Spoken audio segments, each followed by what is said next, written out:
Вчера, 14 января, российский ресурс РБК опубликовал статью под названием «Лидеров независимой Ичкерии» в кавычках приговорили к 19 и 20 годам. Лидеры террористического батальона «Независимая Ичкерия» в кавычках Ахмед Закаев и Мурат Юсупов приговорены к 20 и 19 годам лишения свободы. Об этом говорится в сообщении пресс-службы Южного окружного военного суда, поступившего в РБК. Закаев и Юсупов проведут первые 3 года в тюрьме, остальное в исправительной колонии строгого режима. За комментарием мы обратились к премьер-министру Чеченской Республики Ичкерия Ахмеду Закаеву. Итак, сейчас на прямой связи из Лондона премьер-министр Чеченской Республики Ичкерия Ахмед Закаев. Добрый вечер, Ахмед. Добрый вечер, Инна. Добрый вечер всем нашим слушателям, зрителям. Добрый вечер. Ассаламу алейкум. Ахмед, конечно, всех сейчас волнует эта новость, которая пришла только что из террористической страны, Российская Федерация. Закаев и Юсупов проведут первые 3 года в тюрьме, остальное в исправительной колонии строгого режима. Итак, Ахмед, я не буду зачитывать остальной текст, это абсурдный, с такими вбросами, которые умеют делать только спецслужбы Российской Федерации. Пожалуйста, прокомментируй для наших зрителей. Я думаю, что этот комментарий также мы разошлем и украинским журналистам, что это все означает, и предысторию уголовного преследования со стороны террористического государства Российская Федерация. Я думаю, что на самом деле это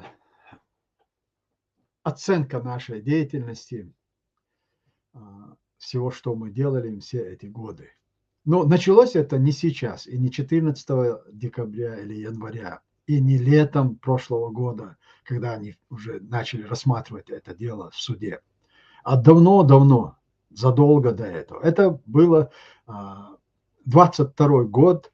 В 2001 году у меня состоялась встреча, кстати, в Москве это была встреча, Вторая война, после заявления Путина о необходимости начать политический диалог с чеченской воюющей стороной.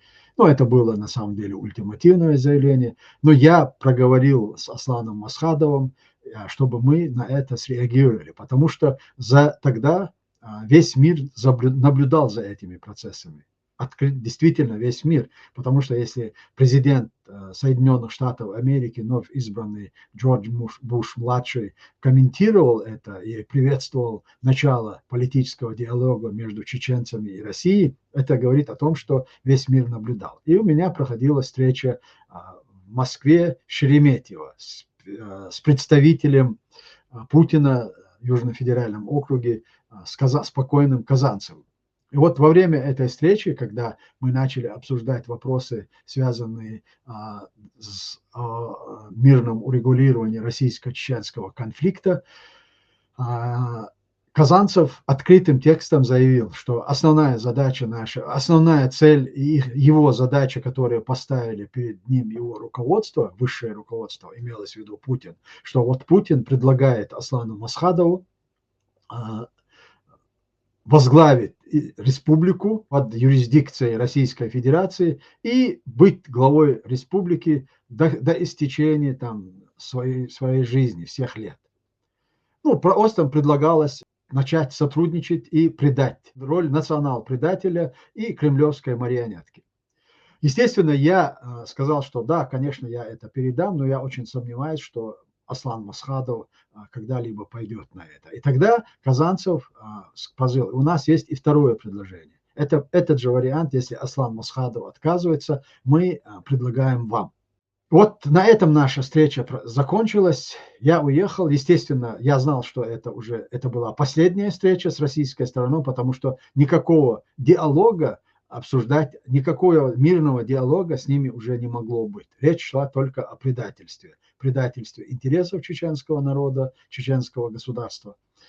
И на этом все это прервалось. И когда я уже, будучи специальным представителем Масхадова, начал работать в Европе, и в Европарламенте, и в парламентской ассамблее, у меня были встречи с высшим руководством парламентской ассамблеи, с президентом парламентской ассамблеи, с генеральным секретарем Бруно Халлером у нас шли просто рабочие встречи, ежемесячно мы встречались, обсуждали вопросы, связанные с мирным урегулированием российско-чеченского конфликта, этой войны. И вот тогда, впервые, когда я, в принципе, это и не знал, и в Дании у нас проходил Всемирный конгресс чеченского народа, и вот тогда мы узнали о том, что я объявлен в международный розыск, и там столько обвинений и статей было просто уму непостижимо. Хотя буквально за несколько месяцев до этого они утверждали и убеждали весь мир, что Закаев, за ним нет ничего, никаких криминальных моментов, и вот мы поэтому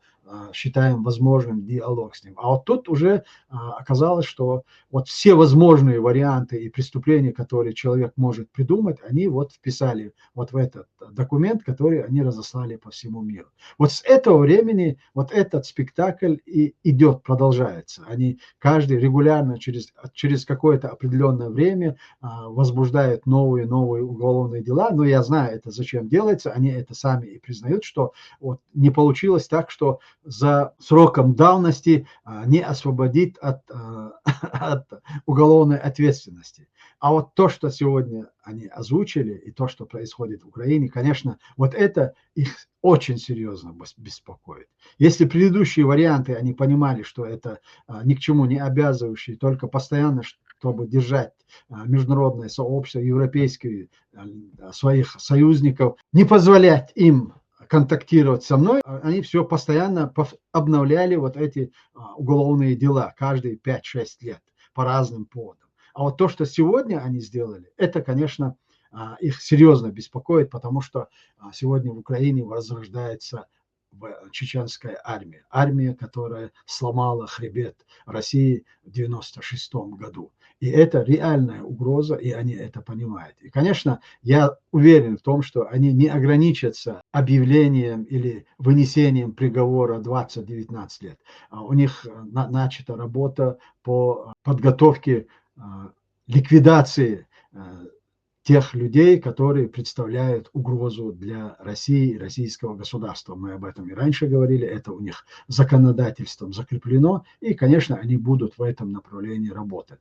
Но я хочу на опережение сказать, что если все вот так же будет продолжаться, что мы скоро... Им не надо будет искать ни меня, ни моих соратников по всему миру. Мы скоро объявимся у себя дома на исторической родине, и там оттуда уже можно будет с ними говорить не как преследуемые, а как обвинители, которые предъявляют иск военным преступникам России, которые совершили преступления и против чеченского народа, против украинского и против многих народов. И я уверен, что это произойдет.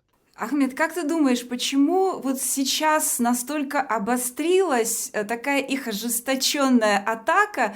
Мы видим просто с разных направлений. И почему-то вот эти нарративы, которые сейчас вот в этой статье прозвучали, мы не будем их рекламировать, но там опять привязка к каким-то несуществующим искусственно созданным объединениям, которые они хотят раскрутить в Европе, как бы альтернативные.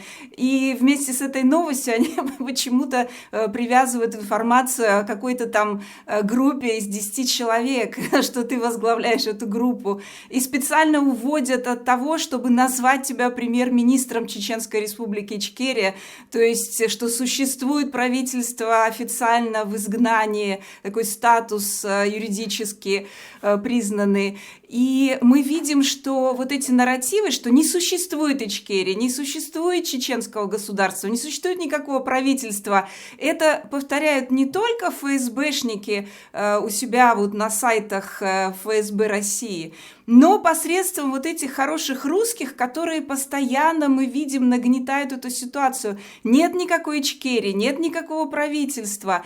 Чеченский народ не способен к тому, чтобы построить независимое государство. Какие только эпитеты не применяют такие люди, как Невзоров.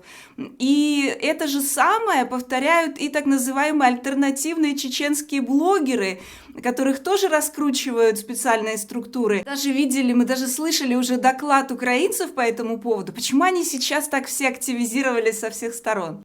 Дело в том, что, Инна, у них борьба велась всегда на самом деле с нашими правовыми институтами, потому что они понимают, разговаривать с чеченцами с позиции права у них нет никаких шансов.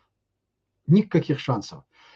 Право, юридическое право, все на нашей стороне. И поэтому изначально они всегда говорили о том, что все, нету Ичкерии, не существует Ичкерии. Вот 2004 год, 2003 год, когда Путин провел так называемый референдум. С этого времени война идет с нашими правовыми институтами.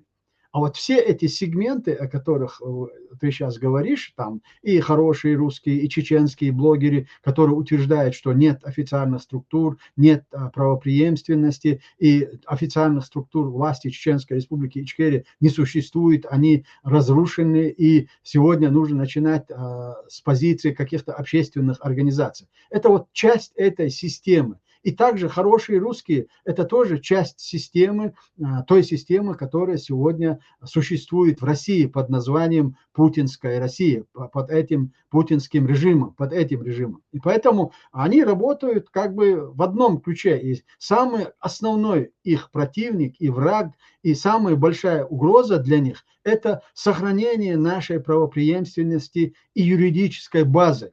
Для них не столько страшны там наши подразделения, которые в Украине. Для них самое главное – это то, что мы сегодня воссоздаем наши легитимные структуры, и силовые, и юридические. Во всех отношениях мы говорим и мы представляем государство, которое оккупировано Российской империей. И вот этот факт получает подтверждение с каждым днем, начиная с 22 года, когда Верховная Рада приняла постановление и признала нашу территорию оккупированной. С этого времени практически все международные институты, с кем мы контактируем, они признают этот факт во время наших личных встреч, хотя еще нету принятых таких официальных документов, как это сделала Украина. Но это все в перспективе. И русские, и их засланцы, как и русские, российские, хорошие русские, также и независимые так называемые чеченские блогеры, они работают вот против этого. И вот поэтому мы всегда наблюдаем попытки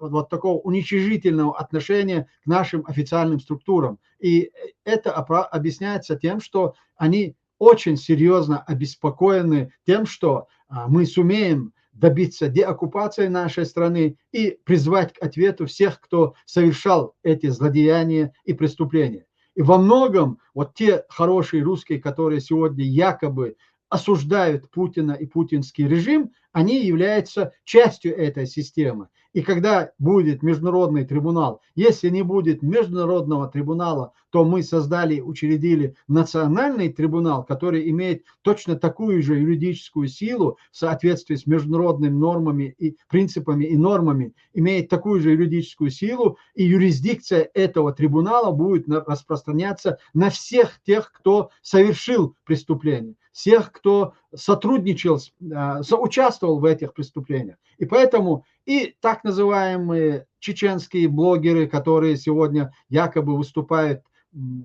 как независимые, и хорошие русские, которые сопровождали геноцид чеченского народа и были вовлечены в этот геноцид как рупор этого преступного режима. Они тоже понимают, что они несут ответственность за все те злодеяния. И единственный вопрос, единственная структура, единственный орган, который может их привлечь к ответственности, это официальные структуры чеченского государства, при том, что они сохранили свою правопреемственность. Поэтому вся борьба и вся война ведется именно вот правовыми основами чеченского государства.